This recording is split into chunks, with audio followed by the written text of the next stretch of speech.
મહારાષ્ટ્રના રાજકારણમાંથી અત્યંત આઘાતજનક સમાચાર સામે આવ્યા છે। રાજ્યના નાયબ મુખ્યમંત્રી અને એનસીપી નેતા અજીત પવારનું બુધવારે 28 જાન્યુઆરી સવારે એક પ્લેન અકસ્માતમાં નિધન થયું છે। તેમના પાર્થિવ દેહ અંતિમ સંસ્કાર આવતીકાલે એટલે કે ગુરુવારે સવારે 11 વાગે બારામતી ખાતે કરવામાં આવશે। મહારાષ્ટ્રના નાયબ મુખ્યમંત્રી અજીત પવારનું નિધન થયું છે। બુધવારે સવારે 8:45 વાગે બારામતી એરપોર્ટ પર લેન્ડિંગ દરમિયાન તેમનું ચાર્ટર પ્લેન ક્રેશ થયું હતું।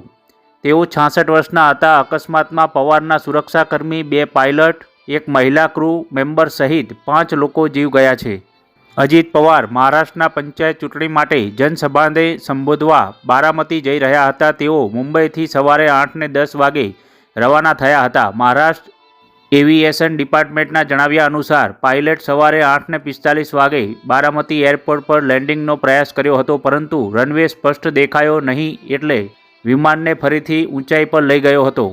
પહેલો પ્રયાસ નિષ્ફળ રહ્યા બાદ બારામતીના રનવે 11 પર ફરીથી લેન્ડિંગ પ્રયાસ કરવામાં આવ્યો હતો। આ દરમિયાન વિમાન રનવે પરથી લપસીને ક્રેશ થઈ ગયું હતું અને તેમાં આગ લાગી ગઈ હતી। માહિતી મળી છે કે લેન્ડિંગ દરમિયાન પાયલટે કોઈ ઇમરજન્સી સિગ્નલ આપ્યું ન હતું। તેણે મેડ કોલ પણ કર્યો ન હતો।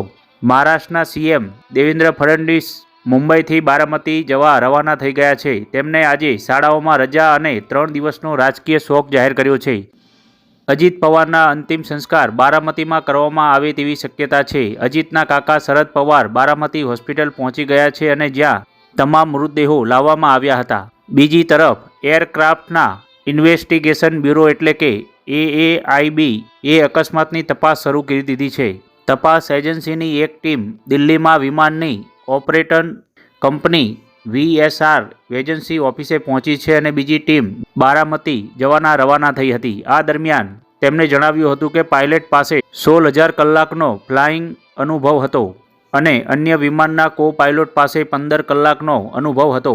કંપનીનો દાવો છે કે એરક્રાફ્ટમાં કોઈ ટેકનિકલ ખામી ન હતી। અજીત પવારની પાર્ટીમાં એનસીપી, ભાજપ, શિવસેના મહારાષ્ટ્રની ગઠબંધન સરકારમાં સામેલ છે।